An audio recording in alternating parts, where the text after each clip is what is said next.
ख्वाब में देखा और उन्होंने सुबह उठ के इमाम हुसैन अलैहिस्सलाम को बताया कि मैंने ख्वाब में नाना जान को देखा और मैं अपने नाना जान के साथ बाग में फिर रहा। जब ये वाक़या लोगों को मालूम हुआ कि इमाम हसन अलैहिस्सलाम ने ख्वाब में नाना जान को अपने देखा है, तो लोगों को मालूम हो गया कि वो फौत होने वाले और लोग बहुत ज़्यादा खुश हुए। काफर, आपके पास थोड़ा टाइम है, उन्होंने फरमाया कि मुझे भी मालूम है।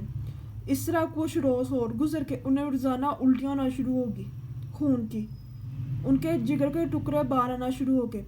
सब देख के बहुत परेशान हुए। सब ने अल्लाह से दुआ भी की कि वो बिल्कुल ठीक हो जाए। जिस दिन उन्होंने फौत होना था, उन्होंने बहन ज़ैनब अलैहिस्सलाम को बुलाया और कहा, बीबी ज़ैनब अलैहिस्सलाम ने अपने बड़े भाई को बुलाया और अपने हुजरे में जाके अपने भाई की ज़िंदगी के लिए दुआ करने लगी और वो रोती रही कि मेरा भाई बिल्कुल ठीक हो जाए। पर उन्हें भी मालूम था कि इनके पास आज का ही टाइम है, फिर भी वो दुआ मांगती रही अपने भाई के लिए।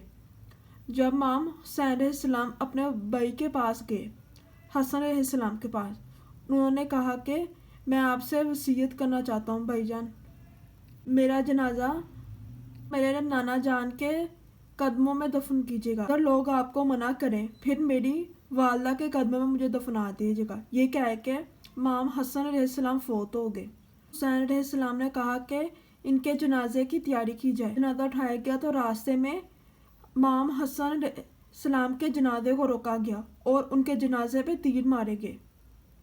उन काफिरों ने कहा कि हम हज़रत मुहम्मद सल्लल्लाहु अलैहि वसल्लम के पास इन्हें दफन नहीं होने देंगे। हुसैन अलैहिस्सलाम और उनके काफिले के लोग तलवारों के साथ आगे बढ़ते रहे। जब इमाम हसन अलैहिस्सलाम के जनाजे पे तीर लगा तो खून का फव्वारा निकलना शुरू हो गया। लोगों ने उनका जनाजा रखा, उन्हें दोबारा दूसरा कफन ऊपर डाल दिया और इमाम हुसैन अलैहिस्सलाम को कहा कि हसन अलैहिस्सलाम ने यह भी फरमाया था, अगर काफर रोके तो आप मुझे मेरी वालदा के पाँव में दफना दीजिएगा। इमाम हुसैन अलैहिस्सलाम ने कहा, चले हम लोग वहाँ पे चलते हैं, और बीबी फातिमा रज़ियल्लाहु अन्हा के कदमों में उनके बेटे इमाम हसन अलैहिस्सलाम को दफना दिया गया। इससे हमारे इमाम हसन अलैहिस्सलाम के जनाजे पे तीर भी चलाए गए थे। इमाम अपने घर आ गए और काफ़ी देर रोते रहे।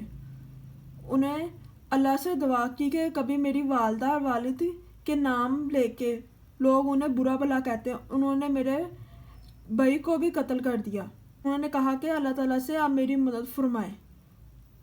प्लीज़ आपको ये वीडियो पसंद आई हो तो प्लीज़ इस पर लाइक कीजिएगा और मेरे चैनल पर सब्सक्राइब कीजिएगा। शुक्रिया। और कमेंट बॉक्स पे माशाल्लाह भी लिखिएगा।